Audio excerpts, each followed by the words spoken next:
सभी लोग हाथ जोड़ लेंगे। जय बोलिए महावीर भगवान की, अनंता अनंत सिद्ध परमेष्ठी भगवानों की, आचार्य भगवान श्रीमद् भट्टारक श्री शुभचंद्र जी महाराज की जय बोलिए।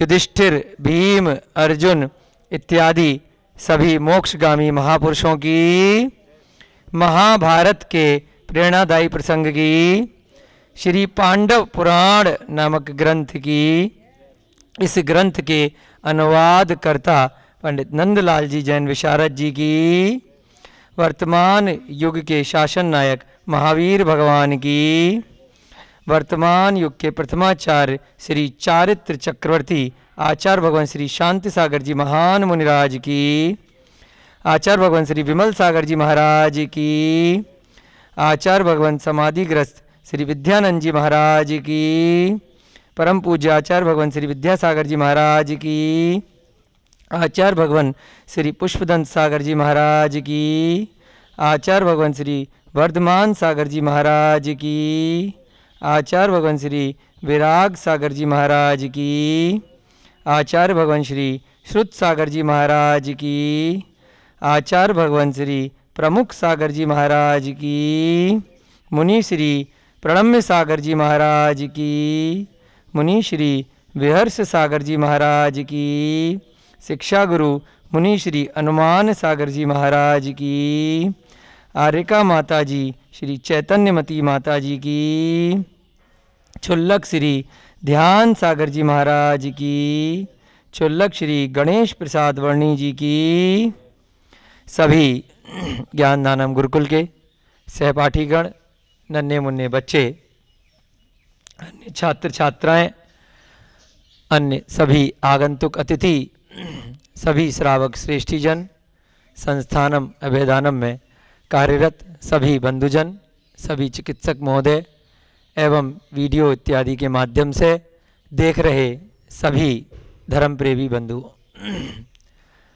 हम सभी का एक बार पुनः परम सौभाग्य है कि सुनपुरा ग्राम गौतम बुद्ध नगर के धरा पर हम सभी एक बार पुनः अपने पुण्योदय से श्री पांडव पुराण का स्वाध्याय करने के निमित्त से एकत्रित हुए हैं।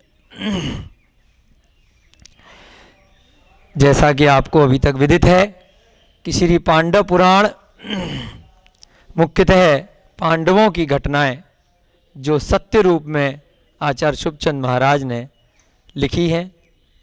राजा श्रेणिक ने भगवान महावीर के समोसरण में राजगिरी पर्वत पर जैसा सुना, पूर्वाचार्यों के माध्यम से श्रुत परंपरा का अनुसरण करते हुए वर्तमान के आचार्यों ने उसको ग्रंथ रूप में लिपिबद्ध किया। पंडित नंदलाल जी विशारद जी ने इसका सरल भाषा में हिंदी अनुवाद किया है। 8 अध्याय हमारे इसमें पूरे हो चुके हैं। 9वें अध्याय में कल तक हमने कर्ण का जन्म किस प्रकार हुआ, अन्यमति उस समय राजा श्रेणिक के समय में भी बहुत सारे मत चला करते थे, वहाँ पर गौतम गणधर ने उनकी शंका का समाधान किया कि किस प्रकार से कर्ण का जन्म न तो सूर्य से हुआ है और ना ही कान से हुआ है।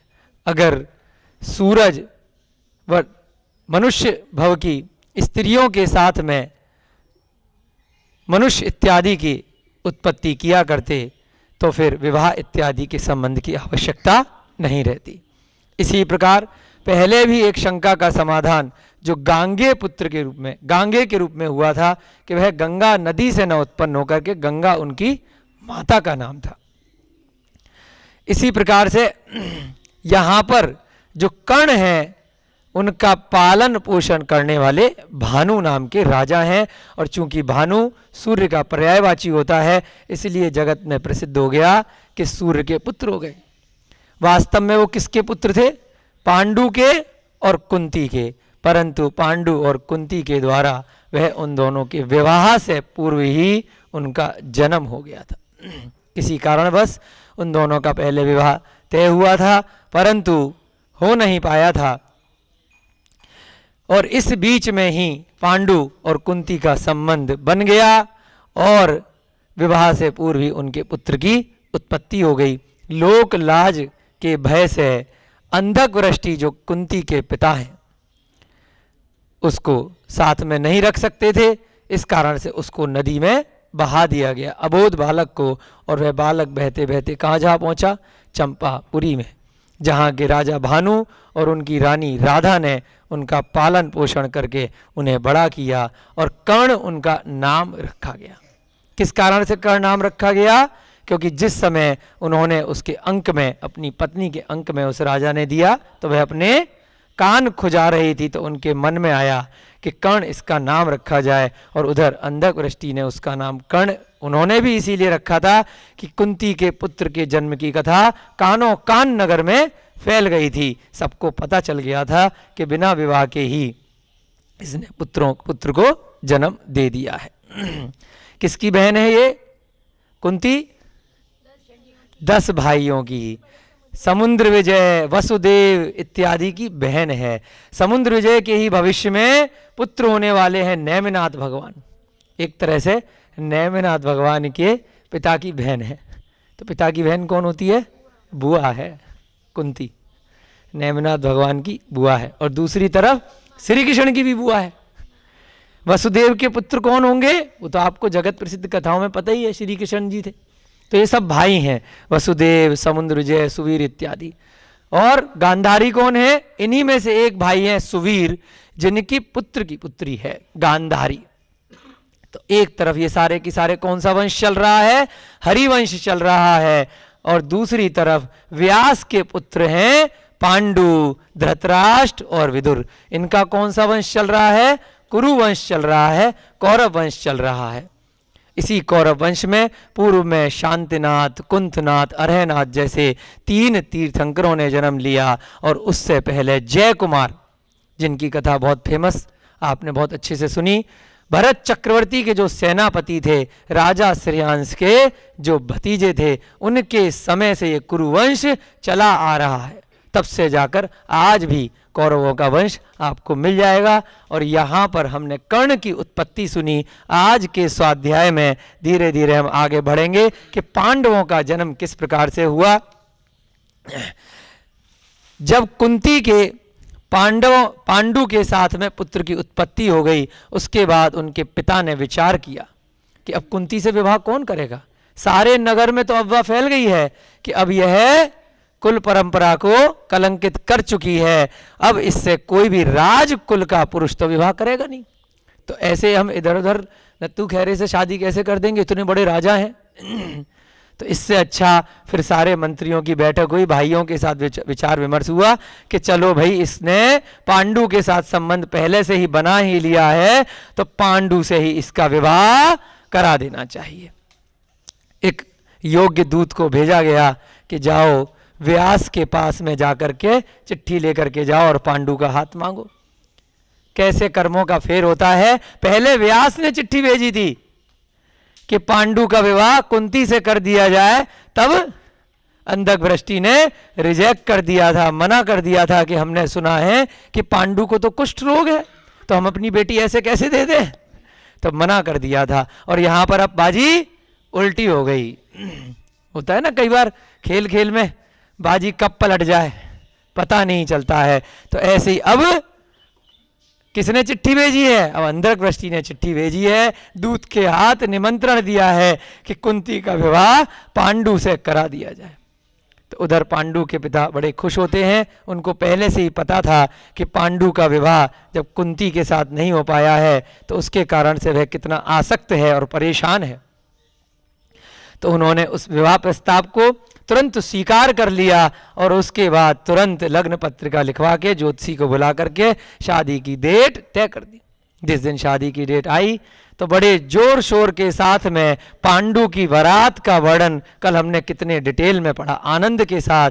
कितने सारे हजारों राजा महाराजा, सामंत, मंत्रीगण, पूरी प्रजा, कितने सारे हजारों हाथी, रथ, घोड़े, पैदल सैनिक, सब लोग धीरे धीरे जा रहे हैं उस चंपापुरी नगरी की ओर, नृत्य करते हुए बहुत ही हर्षोल्लास के साथ में हर्षोद्रेक होकर के पूरी की पूरी पांडु की बारात उस नगरी में कुंती के दरवाजे पर पहुंच रही है।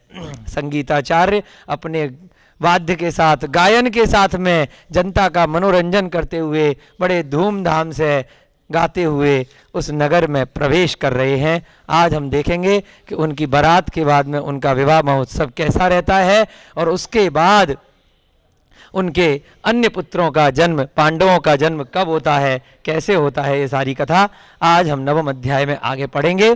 सभी लोग हाथ जोड़ेंगे, मंगलाचरण करेंगे मिलकर के।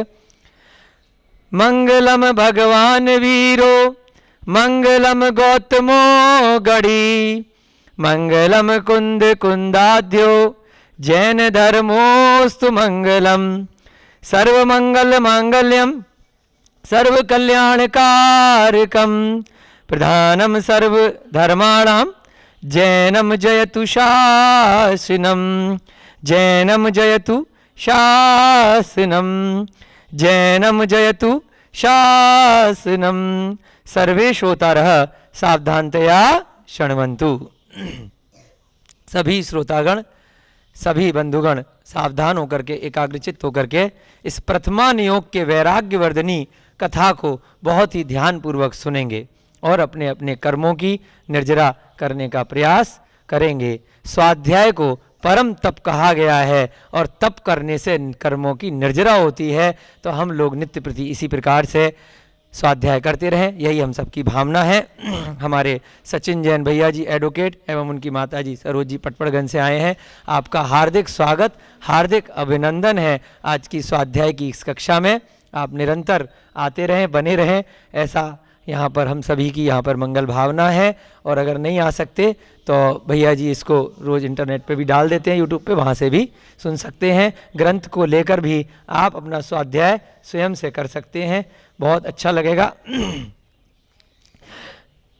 हमारे भैया जी के बारे में बता देते हैं। भैया जी प्रतिदिन कोशिश करते हैं कि नए नए मंदिरों के दर्शन करें। 70 मंदिर कर चुके हैं इसी श्रृंखला में। आज यहाँ सुनपुरा ग्राम में आए हैं, बहुत पुण्य है। कल महावीर जी में अभिषेक करके आए हैं भैया जी इतनी दूर, और कल भी फिर कहीं दूसरी जगह अभिषेक करने जाएंगे, तो बहुत पुण्य से ऐसे मन में विचार आ पाते हैं। वर्तमान में भारत देश में और पूरे विश्व में हजारों लाखों जिन मंदिर हैं जिनके दर्शन हम पूरे जीवन में नहीं कर पाते, तो ऐसी भावना और उसको क्रियान्वयन करना बहुत बड़ा पुण्य का इसमें उदय चाहिए।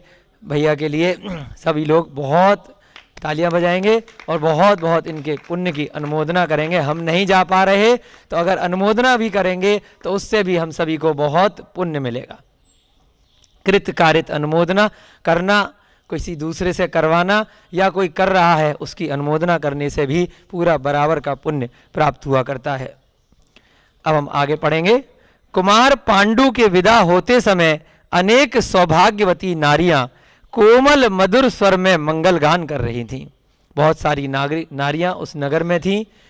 जब कुमार पांडु जा रहे थे बारात लेकर के, तो साथ में क्या मंगल गान करते हैं ना, जब शादी होती है मंगल गीत गाते हैं, सुनाते हैं, लोरियां सुनाते हैं, ढोलक बजाते हैं।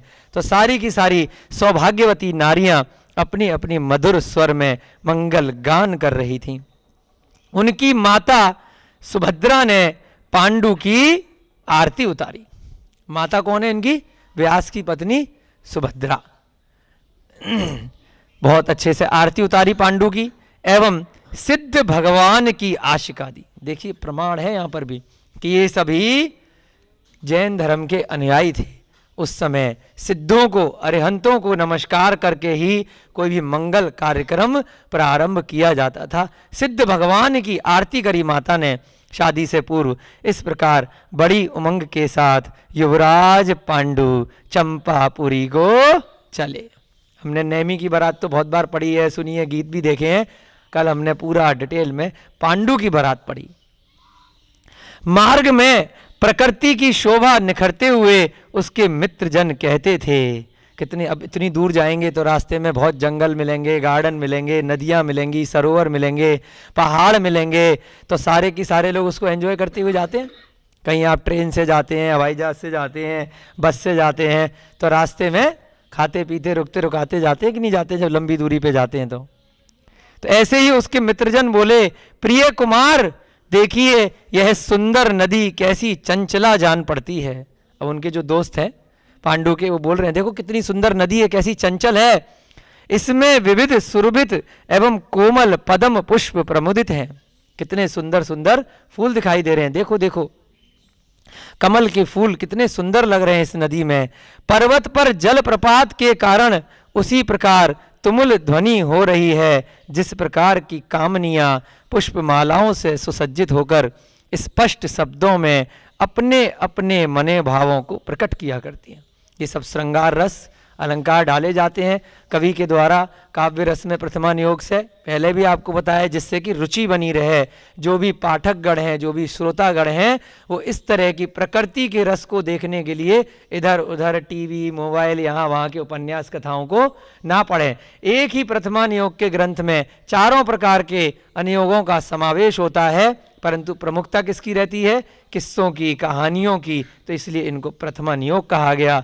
बीच बीच में कहीं पर भी उल्लेख आता है तो द्रव्यानुयोग का भी वर्णन आता है, चरणानुयोग का भी वर्णन आता है और करणानुयोग का भी वर्णन आता है। एक ही ग्रंथ के अंदर चारों अनुयोग मिला करते हैं और साथ साथ बहुत सारी प्रकृति का वर्णन, स्त्री के चरित्र का वर्णन, सुंदर सुंदर अन्य दृश्यों का वर्णन, युद्ध का वर्णन, सारे वर्णन यहाँ पर समाहित किए जाते हैं, जिससे कि लोगों की रुचि उसमें बनी रहे। तो इसी प्रकार से यहाँ पर पांडु के मित्रों ने बताया कि देखो देखो कितना सुंदर झरना बह रहा है, देखो कितनी सुंदर नदी है, जल प्रपात है। हम भी कहीं जाते हैं, कभी पहाड़ी का रास्ता मिलता है तो रुक रुक करके क्या करते हैं आजकल, अब तो मोबाइल में ही कैमरे होते हैं, रुक के चलो फोटो खींच लें, यहाँ पे अच्छा सा झरना है, यहाँ अच्छी नदी है, यहाँ पहाड़ी है, यहाँ रुक जाओ जरा 10 मिनट 5 मिनट। तो ऐसे ही रुकते रुकाते पूरी बारात आगे धीरे धीरे बढ़ रही है। और क्या तुलना कर रही है कि जैसे कामनियां पुष्पमालाओं से सुसज्जित होकर अपने अपने मनोभावों को प्रकट करती हैं। जो कामनी स्त्रियां होती हैं बहुत सुंदर सुंदर मालाएं धारण करती हैं, अपने सिर में गजरे लगाती हैं और उसके माध्यम से अपनी भाव भंगिमाओं के माध्यम से अपने मन में क्या भाव चल रहे हैं अपने प्रियजनों को बताती हैं। वैसे ही देखिए किस प्रकार से नदियां, ये झरने हमारी बारात को देख करके, आपको देख करके अपने मनोभावों को बता रहे हैं, प्रसन्न हो रहे हैं, प्रफुल्लित हो रहे हैं। यह धराशीष यानी पर्वत आप ही के सदृश उन्नत एवं बांस वृक्षों से युक्त है। धराशीष किसका पर्यायवाची है? पहाड़ को बोलते हैं, पर्वत को।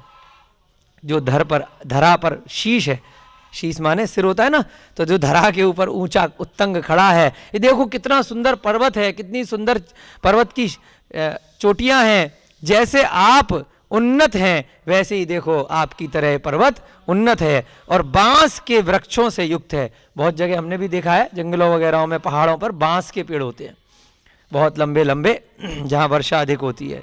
कुलीन है, यह भी अनेक राजाओं से युक्त है, क्योंकि आपके शत्रुगण परास्त होकर इन्हीं पर्वतों में छिपे रहते हैं। पांडु जी को चढ़ा रहे हैं, देखो आपके जो शत्रु हैं, जो आपके ऊपर आक्रमण करने कभी आए, या जो आतंकवादी लोग हैं, वो डर के इन्हीं जंगलों में छुपे रहते हैं, इनकी कंदराओं में, इनकी गुफाओं में। ये वही वाले पर्वत चल रहे हैं।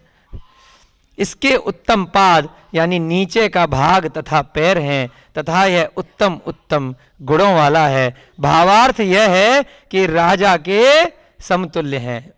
एक पहाड़ को कैसे तुलना करिए कि नीचे का हिस्सा थोड़ा चौड़ा होता है, कि जैसे कि पैर होते हैं और ऊपर धीरे धीरे पहाड़ छोटा होता जाता है चोटी की तरफ, तो ऐसे ही राजा होता है। नीचे नीचे के उत्तम जो पाद हैं, नीचे के भाग और पैर हैं, और ऊपर बढ़ते बढ़ते उत्तम गुण हैं। कृपया इधर भी तो देखिए। अब फिर से दिखा रहे हैं दूसरा दोस्त। होता है ना, जैसे हम फैमिली के साथ कहीं जाते हैं, अकेले मन नहीं लगता है कि देखो इतनी सुंदर सुंदर सीन है, अच्छी अच्छी जगह हैं, उनको दिखाते है ना, परिवार के बच्चों को दिखाते, पत्नी को दिखाते, माता पिता को दिखाते, मित्रों को दिखाते, तो एक दूसरे को दिखा करके अच्छा लगता है। नहीं दिखा पाते तो फोटो खींच करके ले जाते हैं आजकल। तो वहां पर अब दूसरे मित्र ने बोला कि जरा इधर तो भी देखिए राजकुमार, आपका विवाह उत्सव मनाने के लिए मयूर अपनी अपनी मयूरियों के संग नृत्य कर रहे हैं। कई बार जाते हैं हम भी तीर्थ स्थानों पे, सोनागिर जी वगैरह, तो रास्ते में जैसे ही कोई मोर दिखाई दे जाता है पंख फैलाए, तो सारे परिवार दोस्तों को बुलाते, देखो देखो देखो देखो देखो, तुमने देखा कि नहीं देखा, मोर ने पंख फैलाए। और दूसरा आता है इतनी देर में मोर बंद कर लेता, अरे तुमने देखा ही नहीं तुम्हारी लॉटरी लगी नहीं। तो ऐसे ही वो पकड़ पकड़ करके दिखा रहे हैं उसके दोस्त पांडु के कि देखो यह मयूर ने किस प्रकार से अपनी मयूरी के साथ नृत्य कर रहा है, यानी कि पंख फैलाता है तो उसको बोलते हैं कि डांस कर रहा है मयूर, जिससे ऐसा जान पड़ता है कि नटनियों के संग उत्तम प्रकृति के मनुष्य ही सुंदर नृत्य कर रहे हैं। कि नटनियां हैं, ये नाचने वाली हैं, इनके साथ लोग नाच रहे हैं। अत्यंत सघन छाया वाले ये वृक्ष फल पुष्पों के भार से एकदम झुककर आपके प्रति अपनी विनम्रता प्रकट कर रहे हैं।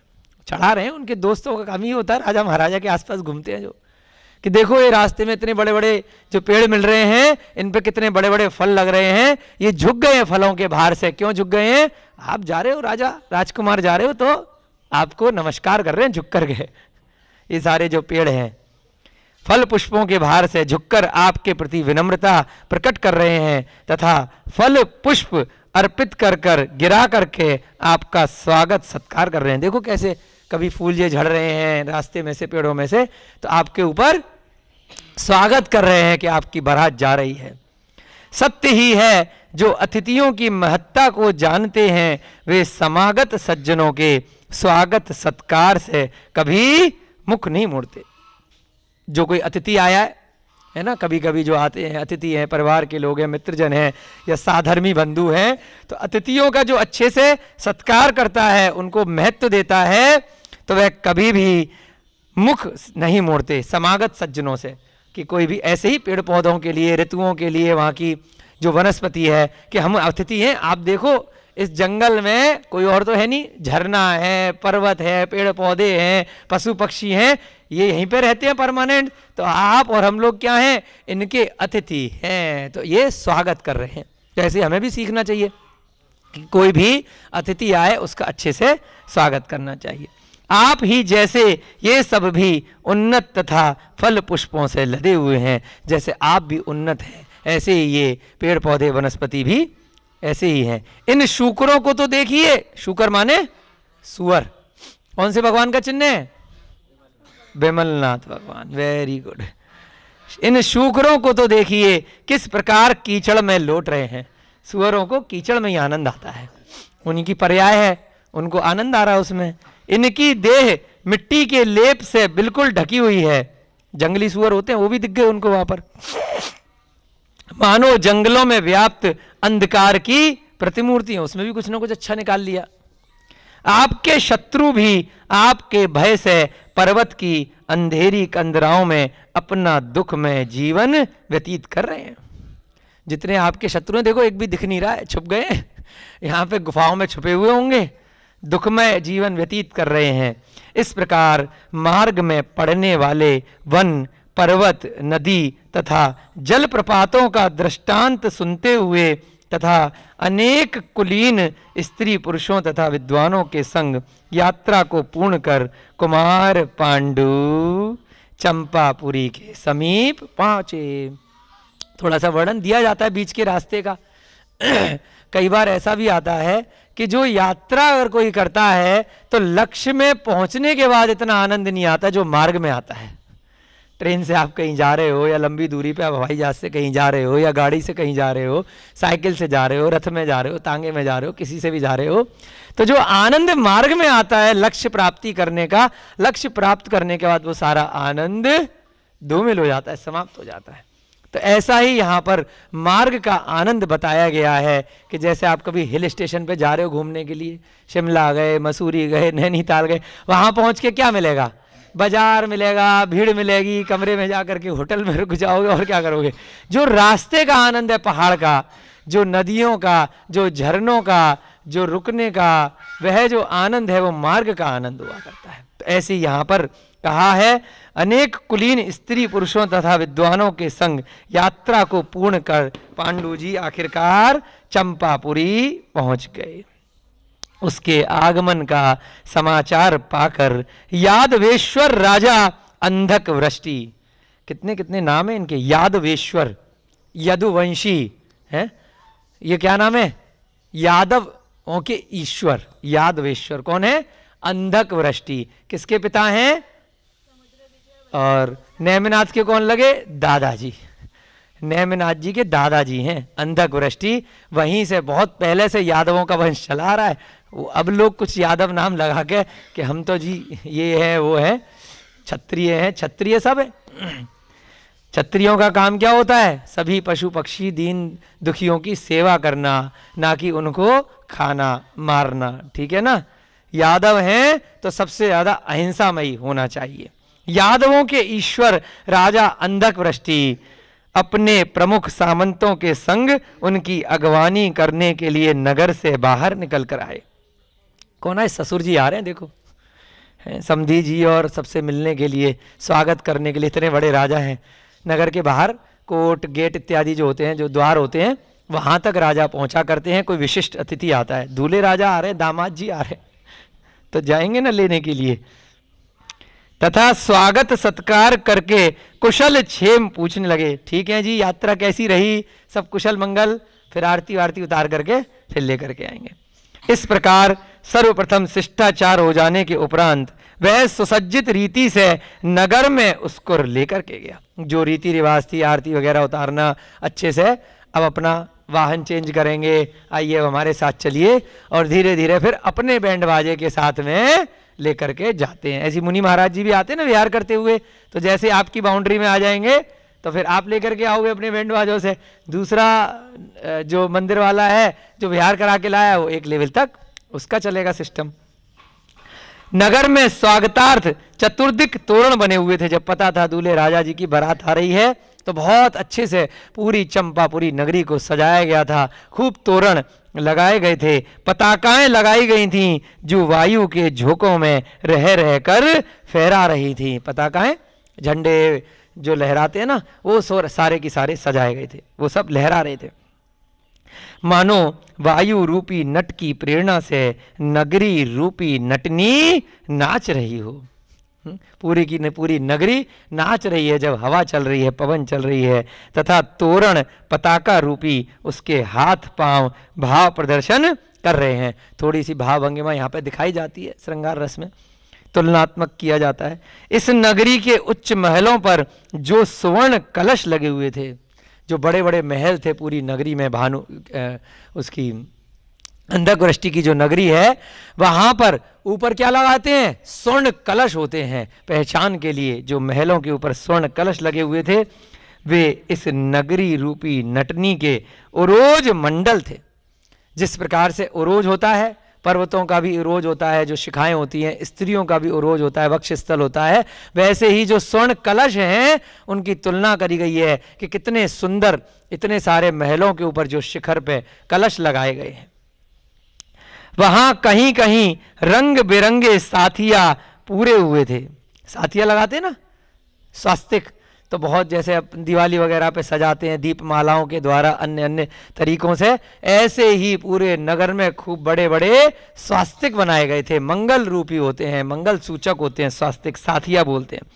तथा स्वस्तिक कल्याण से पूर्ण सामंत गण उसमें निवास करते थे। बहुत सुंदर। अब वहां पर जो सामंत इत्यादि लोग हैं उनकी देख बड़े बड़े साथिये बनाए गए हैं, स्वस्तिक बनाए गए हैं। उच्च अट्टालिकाओं पर बैठी हुई यहाँ की नारियां मंगल गान कर रही हैं। होता है ना, कोई बड़ा सा मेला ठेला निकलता है, बारात निकलती है, तो ऊपर छज्जों में बैठ जाते हैं कि नीचे तो बहुत भीड़ होगी, ऊपर से ही मंगल गीत मंगल गान करते हैं, वहीं से पुष्प वृष्टि करते रहते हैं। जब नीचे से कोई बढ़िया सा कोई रथ निकलता है, कोई रैली निकलती है, रामलीला वगैरह बहुत सारे ऐसे प्रोग्राम होते हैं ना, ऊपर से देखते हैं और फूल बरसाते रहते हैं। हमारे महावीर जयंती का ऐसी जुलूस निकलता है, अन्य अन्य प्रकार से। तो अट्टालिकाओं पर बैठी हुई नारियां मंगल गान कर रही थीं, मानो अपने कोमल कंठ से निकले हुए मधुर स्वर के आकर्षण से उस उत्सव में सम्मिलित होने के लिए अन्य अन्य राजाओं का आह्वान कर रही हूँ। अब नीचे तो बड़े बड़े लोग जा रहे हैं, राजा महाराजा, तो ऊपर से कह रही हैं भाई मंगल गीत करते हुए हम भी हैं, हमें इग्नोर मत करना, ऊपर से हमें हैं, वहीं से अपने संगीत से। भवनों के द्वार पर श्वेत पुष्पों की मालाएं सुसज्जित थीं। जितने भी रास्ते में भवन है सबको सजाया गया है, सब पे श्वेत पुष्प लगाए गए हैं। इस प्रकार वह नगरी अपने वैभव के मद में इंद्रपुरी को भी लजा रही थी। जिस प्रकार से सौधर्म, इंद्र इत्यादि जो स्वर्गों के इंद्र होते हैं, उनकी जो इंद्रपुरी होती है, अलकापुरी होती है, उसको भी लज्जा दे रही थी। इतना सुंदर उस चंपापुरी को सजाया गया था। चंपापुरी और किस काम से फेमस है? कल बताया था। कौन से भगवान का कल्याणक हुआ है? वासुपूज्य भगवान का जन्म और गर्भ कल्याणक उस चंपापुरी में पहले हो चुका है। इतनी सुंदर भगवान के कल्याणकों वाली वह नगरी है जो वर्तमान में इंद्रपुरी को भी मात दे रही है। इस नगरी में वर्षा ऋतु के बिना भी मयूर मयूरी नृत्य किया करते थे। वर्षा ऋतु में तो सब करते हैं, सब खुश हो जाते हैं, सावन के मेले लगते हैं, झूले पे सब मंगल गान करते हैं, सारे पशु पक्षी नृत्य से नाच उठते हैं जब वर्षा ऋतु आती है। परंतु चंपापुरी की खास बात क्या है? वहाँ बिना वर्षा ऋतु के भी मोर मोरनी खूब आनंद से नृत्य किया करते थे, जबकि महलों में जड़ी हुई चंद्रकांत की मड़ियों पर चंद्रमा की किरणों के पड़ने से असमय ही जल बरसा करता था। एक मड़ी होती है, हमने तो देखी नहीं है लेकिन सुना ही सुना है, चंद्रकांत नाम की मड़ी होती है। जब उस पर चंद्रमा की किरणें पड़ती हैं तो उस पर बूंदे बूंदे वो चमकती है बहुत। तो ऐसा बोलते हैं कि ऐसा लग रहा है कि बारिश की बूंदें आ गई हैं। तो ऐसे ही जब हम आगरा में रहा करते थे तो शरद पूर्णिमा के दिन रात्रि में ताजमहल को खोला जाता था। तो बड़े विशिष्ट अतिथियों को वहाँ जाने का मौका रात्रि में मिलता था। तो मीडिया वाले पहुंचते थे, कई लोग, हम भी शायद एक बार गए थे पिताजी के साथ, तो सारे लोग बस चिल्लाते थे। वो चंद्रमा की रोशनी पड़ती थी, चमकी चमकी चमकी। फिर अगले दिन पूरा अखबार चमकी चमकी से भरा होता था कि रात में चंद्रमा की किरण जब ताजमहल के ऊपर पड़ी तो चमकी। अलग सी उसकी छटा होती है उस दिन, साल में एक बार। तो ऐसे ही चंद्रकांत की मड़ियां होती हैं, जब उस पर चंद्रमा की किरणें पड़ा करती हैं तो उसके माध्यम से बिन मौसम के बरसात हो रही है ऐसा लगता है।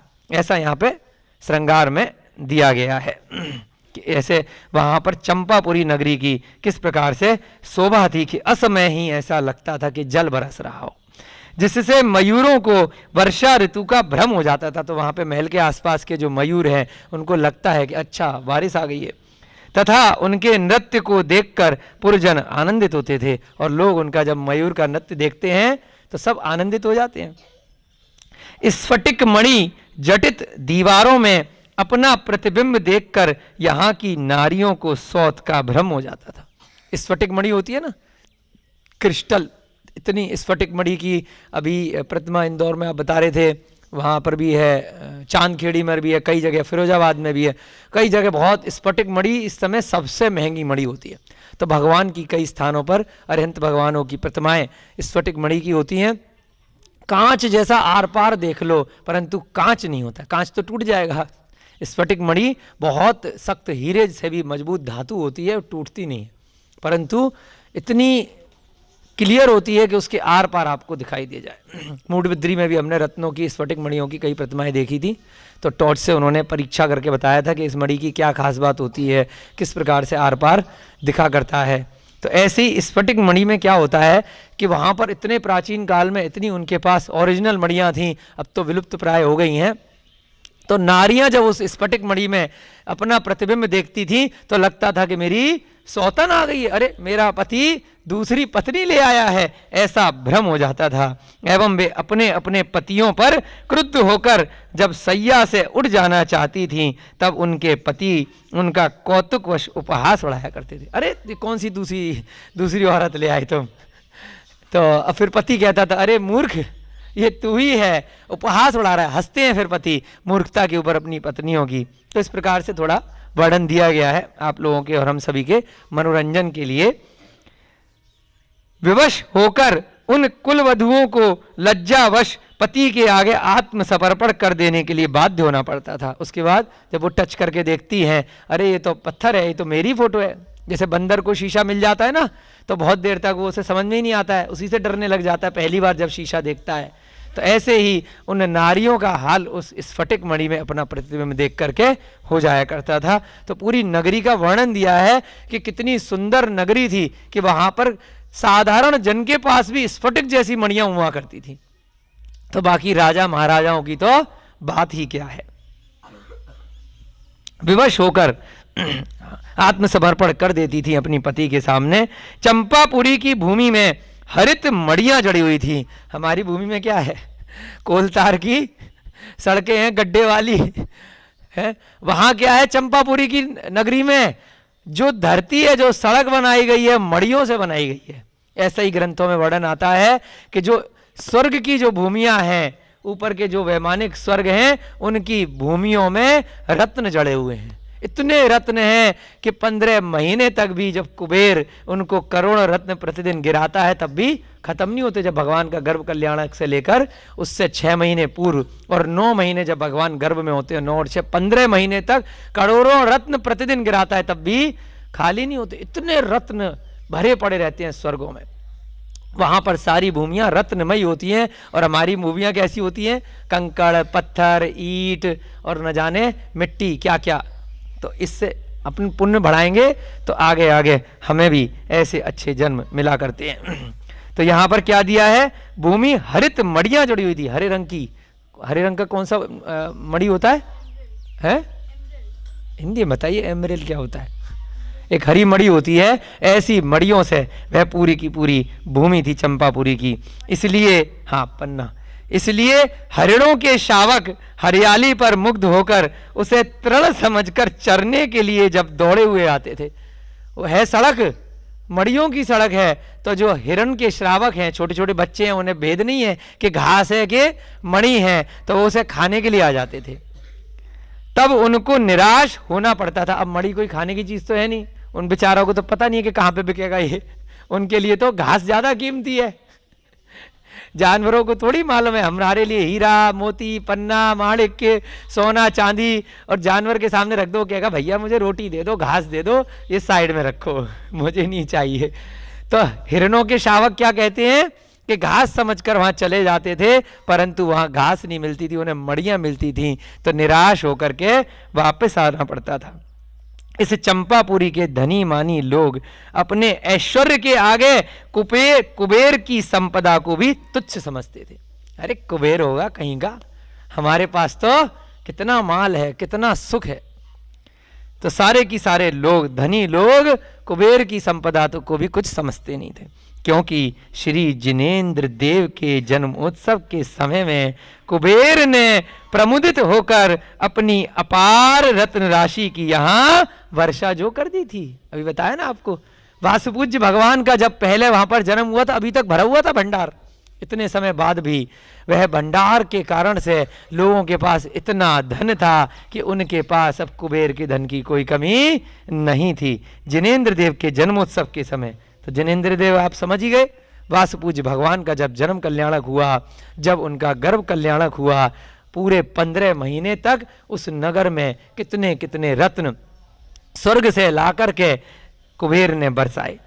इस प्रकार की वैभवशाली चंपापुरी में वर पांडु जी ने प्रवेश किया। धीरे धीरे वह अपने ससुर जी के साथ में उस नगर में प्रवेश कर रहे हैं। राजा अंधक वृष्टि अपने भावी जामाता, जामाता माने दामाद, पहले जामाता बोलते थे, जमाई है, अपने जामाता पांडु को एक अति भव्य मंडप में संग ले गया। बड़ा सुंदर सा उसका मंडप बनाया, जैसे दुल्हन की डोली होती है, ऐसे ही राजकुमार जो दूल्हे राजा होते हैं, उसको भी ससुर जी बड़े सुंदर से मंडप में बिठा करके ले गए एवं वहीं रुककर उसकी अभ्यर्थना करी, और वहां पर फिर पहुंचकर उनकी अर्चना पूजा वगैरह थोड़ी सी स्तुति करी कि दूल्हे राजा आए हैं। इसके पश्चात शुभ मुहूर्त एवं शुभ लग्न में राजकुमार पांडु बड़े वैभव के साथ पुष्पों से सुसज्जित वेदी के समीप लाए गए। स्टेज बनाते हैं ना आजकल, बढ़िया से फूल वूल लगाते हैं चारों तरफ, तो ऐसे ही पंडित जी से शुभ मुहूर्त शुभ लग्न पहले लिखवा रखा था, वहां पे ले गए, आओ बेटा बलि के बकरे अब तैयार हो जाओ बहुत दिनों तक खुश रह लिए, अब कटने के लिए तैयार हो जाओ, बाद में पता चलेगा शादी के बाद, अभी तो बहुत मजा आ रहा है। जितने भी लोग विवाहित हैं वो बेचारे सब जानते हैं। स्त्रियां तो खुश रहती हैं, दूल्हे राजाओं को पता रहता है क्या होता है उनका, बस अंतिम समय तक खुश रह रहे हैं बेचारे पांडु जी। वहां राजकुलों की विवाह विधि में निष्णात राज पुरोहित पहले से ही विद्यमान थे। बहुत सारे पंडित जी पुरोहित जी बिठा रखे थे उनकी पूजा वूजा कराने के लिए। उस वेदी के समीप वधु कुंती भी लाई गई। अब बड़े बैंड बाजे के साथ में, दुल्हन बाद में आती है, दूल्हे के साथ पहले सारा प्रोग्राम हो जाता है। कुंती को लाया गया सजा धजा करके। वहां पर उसने उदार मना एवं मृदुभाषी पांडु को अपना पति वरा, दोनों में वरमाला हो गई। वह पांडु वीर, विद्वान, सुंदर एवं विवेकशील था। बहुत वीर था, विद्वान था, सुंदर भी था, विवेकशील भी था। बीच में उसका थोड़ा सा विवेक, जब हमने 1-2 दिन पहले का स्वाध्याय किया था तो थोड़ा डगमगा गया था। जब शादी से पूर्व ही मोह के कारण से वो मदोन्मत्त होकर के कुंती के समीप पहुंच गया और जिसके कारण से कर्ण की उत्पत्ति हो गई, तो वहां पर विवेक शून्य हो गया था। वहां पर भी उल्लेख आया था कि किस प्रकार से मोह के कारण से व्यक्ति जैसे शराब के नशे में सभी सुध बुध भूल जाता है, ऐसे ही मोह के नशे में राग के कारण से वह भूल गया उचित क्या है अनुचित क्या है, और जिसके फलस्वरूप क्या हुआ, अपने ही बच्चे को अपने ही हाथों से कुंती को नदी में बहा देना पड़ा। ये भी सब पूर्व जनित कर्मों का उदय आता है। और यहां पर उसने अब अपनी विद्वता का परिचय दिया, वीर था। जिस प्रकार भारतीय वाणी को काव्य प्रिय है, यानी कि जो वाणी है, जो लेखन कला है, उसको काव्य प्रिय है। कोई अच्छा काव्य मिल जाए तो कवि को एक बहुत अच्छा सुर मिल जाता है उसको गायन करने के लिए। उसी प्रकार कुंती ने भी पांडु का ही वर्ण किया, यानी कि तुलना करी है काव्य की, काव्य को गाने वाले से। जो लिखा हुआ है, कोई गीत लिखा हुआ है, उसी प्रकार से पांडु और कुंती भी दोनों एक दूसरे को प्रिय थे, दोनों ने एक दूसरे का वर्ण कर लिया। अब ये क्या हो गया, अरे ये तो गजब हो गया। कुंती के संग ही उसकी अनुजा माद्री को भी पांडु से ही वहीं पर वर्ण करा दिया गया। अरे भैया, एक के साथ एक फ्री, ऐसे चलता है, बढ़िया सिस्टम है। आज भी यही होना चाहिए। कुंती के साथ उसकी छोटी बहन है माद्री, तो उसका भी अब राजा को लगा इतना बढ़िया तामझाम फैला रखा है, इतना खर्चा किया है, तो एक के साथ ये भी बढ़िया इसकी साथ में बहन है, इसकी भी शादी पांडु से ही करा देनी चाहिए। पहले आपको पहले भी कई बार वर्णन आया है कि पुरुष एक से ज्यादा स्त्रियों से शादी कर सकते हैं, राजा महाराजा या फिर जिनके पास धन इत्यादि हो जो उसको रख सकें, परंतु स्त्री एक से ज्यादा पति ना उस काल में बना सकती थी ना इस काल में। विधवा स्त्री के लिए दूसरी शादी का निषेध है, परंतु पुरुष किसी कारण से कोई बात हो गई तो दूसरा विवाह योग्य नीति के साथ में कर सकता है। बिना विवाह के, बिना माता पिता की आज्ञा के विवाह पुरुष को भी नहीं करना चाहिए, स्त्री को भी नहीं करना चाहिए। तो यहां पर 2 स्त्रियों का विवाह, दोनों बहनों का विवाह पांडु के साथ में करा दिया गया। अनुजा माने उसकी छोटी बहन माद्री। कुंती और माद्री दोनों बहनें थी, दोनों अंधक वृष्टि की पुत्रियां थी, समुद्र विजय वसुदेव इत्यादि की सब बहनें हैं। जिस प्रकार की सर्वगुण संपन्न सीता देवी ने राम को अपना पति बनाया था, तो यहां पर कौन से भगवान के समय की घटना चल रही है, 22वें तीर्थंकर नेमिनाथ भगवान की, और राम जी की घटना कौन से तीर्थंकर के काल की है, 20वें तीर्थंकर मुनिसिवरतनाथ की, तो उनसे भूतकाल की है। तो बीच बीच में जो भूत की घटनाएं हैं, जैसे वासुपूज्य की आई, श्रेयांश की आई, कुंथनाथ, अरयनाथ, शांतिनाथ की आई, तो यहाँ पर राम जी की घटना भी इनके काल से पहले की है, तो इसलिए बीच बीच में उदाहरण उसके आ जाते हैं कि जिस प्रकार से सीता ने भगवान राम का वर्ण किया था, उसी प्रकार विवाह के उपरांत सब लोगों ने युवराज पांडु की अभ्यर्थना करी। कि वहां पर तुलना करिए कि जैसे सीता का राम से विवाह हुआ होगा, वैसे ही यहां पर पांडु का कुंती और माद्री के साथ में बड़े विवाह महोत्सव के साथ में विवाह हुआ है। और सभी लोगों ने, जितनी भी जनता है, प्रजा है, सब लोग युवा पांडु की खूब अभ्यर्थना करी, खूब स्तुति करी, जय हो राजकुमार की जय हो, विवाह की जय हो। शादी में जब दूल्हा दुल्हन शादी करते हैं स्टेज पे, जितने भी लोग चाहे लड़ाई लड़ने वाले हों, चाहे फूफा हों, चाहे चाचा हों, चाहे ताऊ हों, सब फूल बरसाते हैं फोटो सब खींच लेते हैं, सब बाद में आकर के साइड में खड़े होकर के फोटो खिंचाते हैं सब अच्छे से। तो इस ऐसे ही सारी जनता, राजा प्रजा ने खूब उनकी स्तुति करी, खूब अच्छे से वहाँ पर महोत्सव मनाया। तथा उन्हें गज, गज माने हाथी, अश्व, घोड़े, रथ, सुवर्ण, रत्न, मणि, वस्त्र एवं शस्त्र भेंट में दिए गए। सब लोग गिफ्ट लेकर के आते हैं अपने अपने तरीके से। कोई हाथी लाता था पहले, अब तो कौन सा गिफ्ट, अब तो लिफाफा ले आते हैं। क्या है भैया, लिफाफा ले लो। पहले क्या करते थे, लो जी आपके लिए हाथी रख लो जी एक आपके लिए मैं रथ लेकर के आया हूं। कोई शस्त्र लेकर के आता है, कोई ग्रंथ भी लेकर के आता है, शास्त्र भी लेकर के आते हैं लोग, रत्न लेकर के आते हैं, स्वर्ण सोना लेकर के आते हैं, मणियां लेकर के आते हैं, वस्त्र लेकर के आते हैं। और राजा महाराजाओं की शस्त्र भी पहचान होते हैं तो शस्त्र भी दिया करते थे। सारांश यह है कि विवाह उत्सव में पांडु के सत्कार में किसी प्रकार की कोई भी त्रुटि नहीं रही। पांडु भी कुंती एवं माद्री दोनों को संग विवाह करके अत्यंत हर्षित हुआ। उसे तो मालूम ही नहीं था कि माद्री भी मिलेगी ये तो गिफ्ट में एक और मिल गई और खुश हो गया, वाह बहुत बढ़िया हो गया।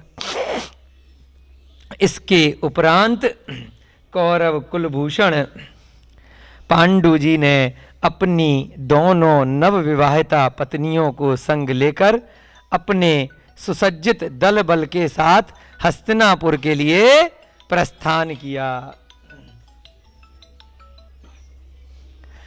अब वहां से अब विदाई हो गई, तो विदा के बाद कहां जाएंगे, अपने नगर। कहां के हैं ये लोग, हस्तिनापुर के हैं। हस्तिनापुर की घटना चल रही है। उसी हस्तिनापुर में राजा श्रेयांश और जय कुमार हुए थे। उन्हीं के कुल में धीरे धीरे करके शांतिनाथ, कुंथनाथ, अरयनाथ हुए थे।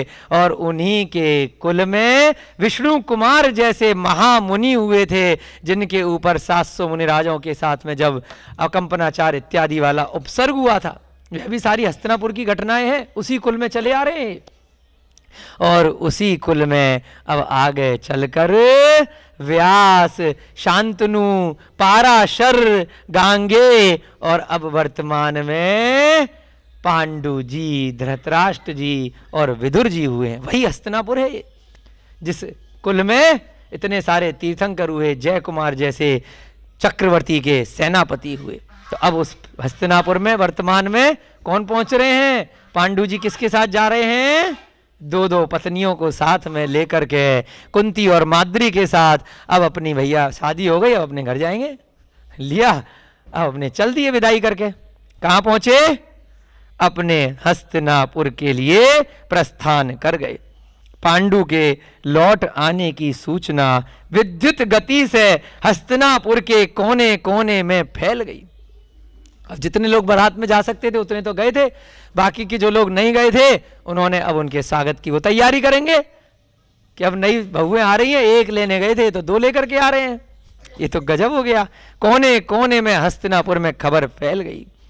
चतुर्दिक आनंद की एक लहर सी उमड़ गई, यानी चारों दिशाओं में बहुत आनंद की लहर फैल गई कि हमारे राजकुमार विवाह करके आए हैं। सभी नर नारी अपने अपने कार्यकलाप त्याग कर उनके दर्शन के लिए उमड़ पड़े। अरे राजकुमार बहू लेकर के आया है, अरे बहू लेकर के आया है, देखो देखो देखो देखो। सारे की सारे पहुंच गए उस भीड़ में, उसके आनंद तिरेक में सम्मिलित होने के लिए। वहां इतना विशाल जन समुदाय एकत्रित हो गया कि सरलता से पांडु का दर्शन करना भी सबके लिए असंभव हो गया। अब सब लोगों ने पांडु जी को घेर लिया। अब क्या करते, फोटो खिंचाने के लिए घेरते हैं, पहले दर्शन करने के लिए, आरती करने के लिए घेरते थे। राजा जी आए हैं, हमारे राजकुमार जी, बहुओं की जरा शक्ल दिखा दो, कैसी है हमारी, पहला मुख दिखा दो। क्या होता, मुंह दिखाई की रस्म होती है। तो सारी नगर की स्त्रियां, सारे लोग पांडु जी को देखने के लिए और उनकी नवविवाहिता कुंती और माद्री को देखने के लिए पूरा हुजूम लगा करके एकत्रित हो गए कि सरलता से पांडु का दर्शन करना भी दुर्लभ हो गया, असंभव हो गया, इतनी भीड़ थी वहां पर। प्रासादों की छत पर रंग बिरंगी साड़ियां धारण की हुई नारियों की शोभा दर्शन योग्य थी। जो प्रासाद होते हैं ना, महल के, मंदिरों के, तो वहां पर सारी की सारी नारियां बहुत सुंदर सुंदर सज धज कर नई नई साड़ियों में एकत्रित हुई थी। उनकी शोभा करना शोभा दर्शन योग्य थी। कोई अपनी निकटस्थ से पूछती, हे सखी कुमार पांडु कहाँ हैं, दिखाई नहीं दे रहे। अब इतनी भीड़ में पता ही नहीं चल रहा है कि पांडु जी कौन है। तो पूछ रहे हैं कि भाई तुमने देखा क्या। मुझे तो अपार जन समुदाय के कारण वे दिख भी नहीं पड़ रहे। हमारी गुरुजी शारदा अम्मा जी आई हैं, हमारी शारदा अम्मा जी हमारी गुरुजी आई हैं। सब लोग स्वागत करेंगे और जय जिनेंद्र बोलेंगे सब बच्चे और बड़े। जयदू जड़ंदो। अभी आज शाम की कक्षा प्राकृत की दिखा दो अम्मा जी को। शाम की कक्षा अगर संभव हुआ तो अम्मा जी लगाएंगी। अम्मा जी ने कई मुनि महाराजों को पढ़ाया है सब कई मुनि महाराजों को, कुंद भारती में आचार्य प्रज्ञ सागर महाराज, विद्यानंद महाराज, बहुत सारे महाराजों को शिक्षा दी है। ऐसी हमारी अम्मा जी, हमें भी सौभाग्य प्राप्त हुआ अम्मा जी के सानिध्य में रह करके धर्म ग्रंथों को पढ़ने का, जैन दर्शन को पढ़ने का, प्राकृत का अध्ययन करने का। जैन दर्शन में डिप्लोमा, गोल्ड मेडलिस्ट है अम्मा जी। अम्मा जी जो है प्राकृत अपभ्रंश जैन दर्शन में भैया जी गोल्ड मेडलिस्ट हैं और कई महाराजों को पढ़ा चुकी हैं और बहुत स्वाध्यायी वैशाली में रहती हैं। आज हमारे भाग्य से यहाँ पर इनका आगमन हुआ है। सभी लोग स्वागत करेंगे, सभी लोग मिलकर के बोलेंगे जयदू जड़ंदो जय जिनेन्द्र। हाँ, हमारा पांडव पुराण का स्वाध्याय चल रहा है, थोड़ा सा रह गया है, फिर अम्मा जी के साथ बैठ के वार्तालाप करेंगे। तो यहां पर वर्णन चल रहा है किस प्रकार से पांडु जी अपनी दो नवविवाहिता पत्नियों कुंती और माद्री को लेकर के पहुंचे हैं। बहुत सारी नगर की नारियां अपने छज्जों पर प्रासादों के ऊपर खड़े होकर के सुंदर सुंदर वस्त्रों में, अपनी साड़ियों में धारण करके वहां पर स्वागत के लिए खड़ी हैं। और एक सखी दूसरी सखी से पूछ रही है, अरे भाई इतनी इधर आओ, इधर आओ, ये पांडु जी कहाँ हैं, जन समुदाय के कारण दिखाई नहीं दे रहे, कौन से हैं इस भीड़ में, इतनी भीड़ ने उन्हें घेर रखा है, कौन से हैं जरा बता तो दो। पूछ रही है, दिखाई नहीं दे रहे, कितने ऐश्वर्य के साथ देखो देखो वे अपनी ससुराल से लौट रहे हैं। ससुराल से आ रहे वापस माल लेकर के। ससुराल गए थे पांडु जी, एक से विवाह करने गए थे, दो को साथ में ले आए। कुंती और माद्री दोनों से विवाह करके आ गए हैं, देखो कितने वैभव के साथ आए हैं। तब सखी उससे कहती, अब दूसरी सखी कह रही है, प्रिय सखी इधर आओ, मैं दिखला देती हूँ। देखो देखो मैं बता रही हूँ, वो दिख रहे हैं ना, वो दूर से वो हैं पांडु जी। वह देखो इस भीड़ के उस छोर पर सुसज्जित पर्वताकार गजराज पर विरासीन, वो देखो दूर में जो हाथी रखा है ना, वही वाला, हाँ, उस हाथी के ऊपर जो बैठे हैं वही पांडु जी हैं।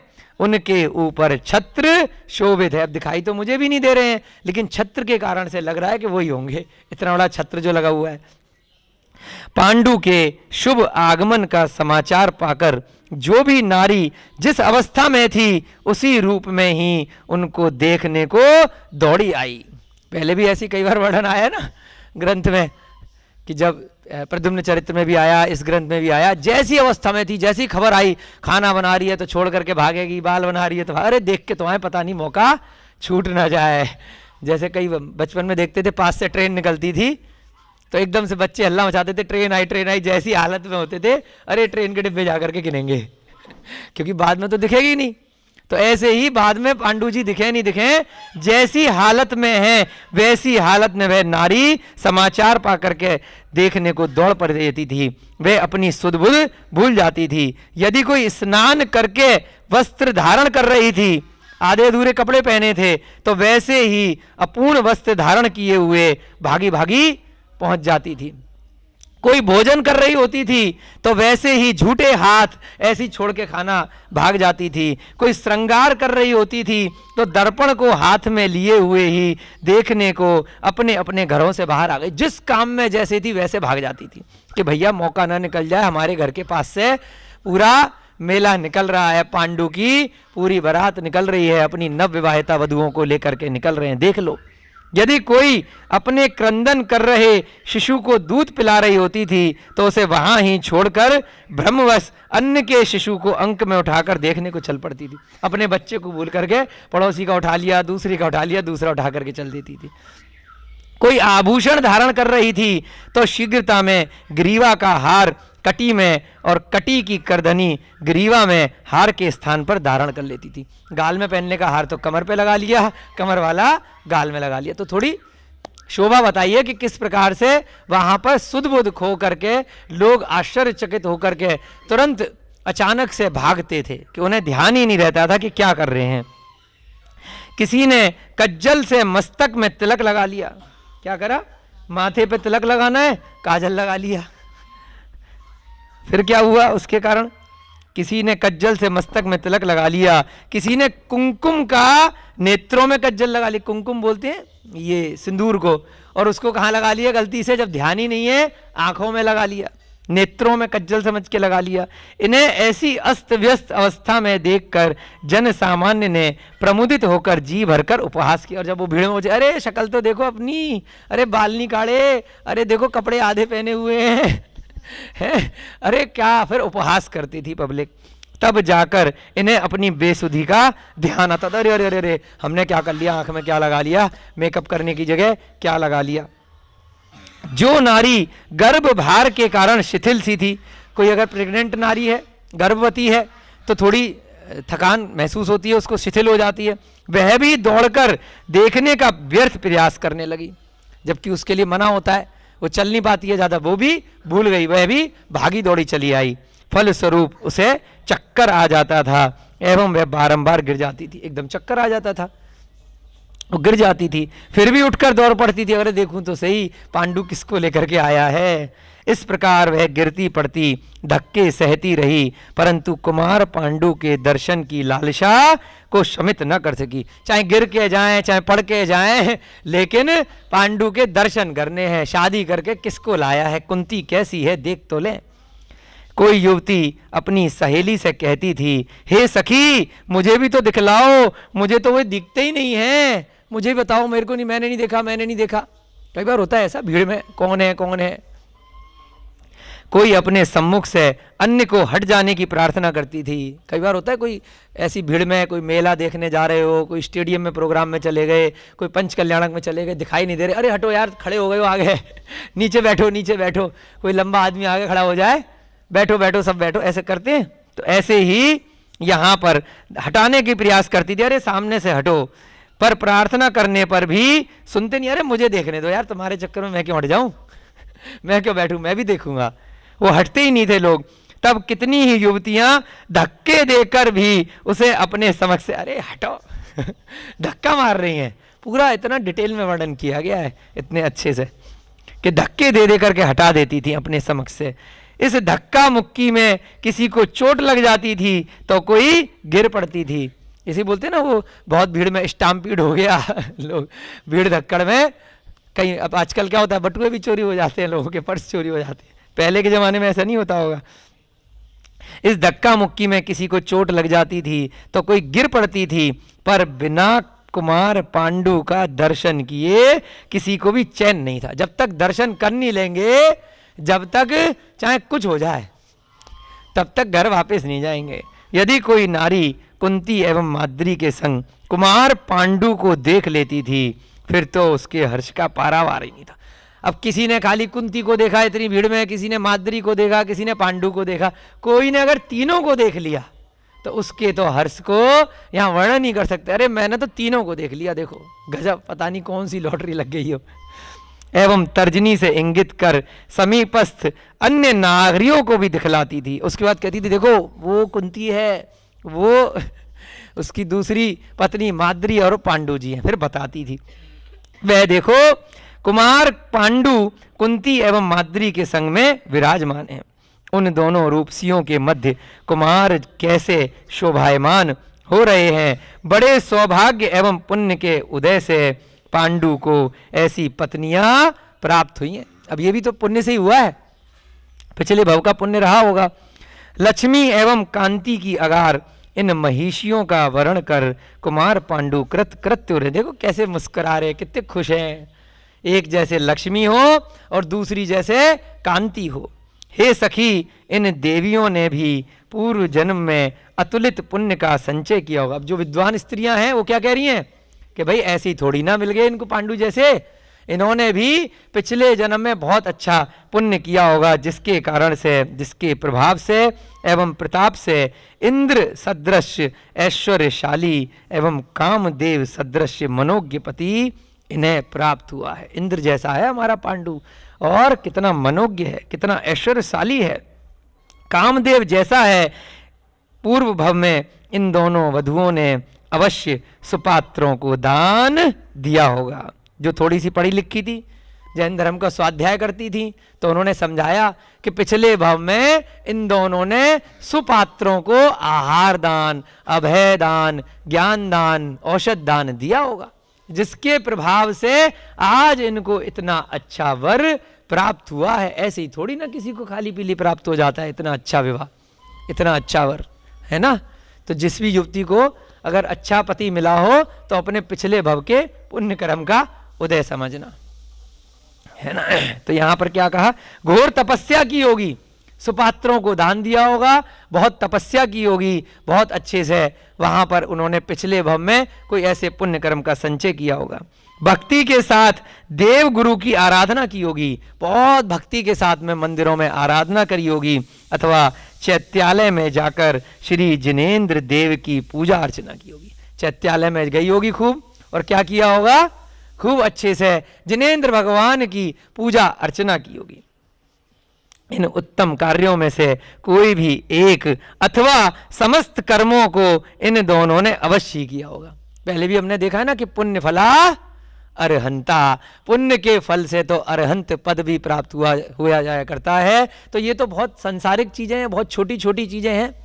तो यहाँ पर अगर ये भी अच्छे से उसे मिला है तो पिछले भव में अवश्य या तो उसने कोई इनमें से एक काम किया होगा या ये सारे काम किए होंगे, जिसके कारण से उस पुण्य कर्म का आज इसका उदय आया है, विपाक आया है, इसको फल प्राप्त हुआ है इन दोनों बहनों को, जिसके कारण से इनको इतने योग्य कुल में इनका विवाह हुआ है। बिना इन अपूर्व पुण्य कार्यों को किए ऐसा विलक्षण पति भला कैसे प्राप्त हो सकता है। तो यहाँ पर जिन लोगों को भी अच्छा पति चाहिए तो वो ध्यान रखें कि वो ये सारे पुण्य के कर्म करें, अच्छे से सुपात्रों को दान दें, अच्छे से देव पूजा, उपासना, सिद्ध भक्ति, परंतु कुछ मांगने की इच्छा से मत करें, निदान न पालें, वो अपने आप मिल जाएगा। इस भव में या अगले भव में अच्छा सुख वैभव सब मिलेगा, और मोक्ष की भी प्राप्ति बहुत आसानी से, सुलभता से हो सकती है। आज हमने बहुत अच्छे से मन से यहाँ पर स्वाध्याय किया। आपका 9वां अध्याय यहाँ पर चल रहा है, आप लोगों का समय हो रहा है। इस 9वां अध्याय में हम लोगों ने श्री पांडव पुराण, जो आचार्य शुभचंद महाराज द्वारा रचित है, राजा श्रेणिक गौतम गणधर के मुख से भगवान महावीर के समूह शरण में इस ग्रंथ को सुन रहे हैं। हम लोग भी उसी के आधार से इस ग्रंथ का नित्य प्रति स्वाध्याय कर रहे हैं। युधिष्ठिर, भीम, अर्जुन का यहाँ पर उल्लेख बहुत जल्द आने वाला है। ऐसे 9वें अध्याय में आज का स्वाध्याय यहीं समाप्त करते हैं।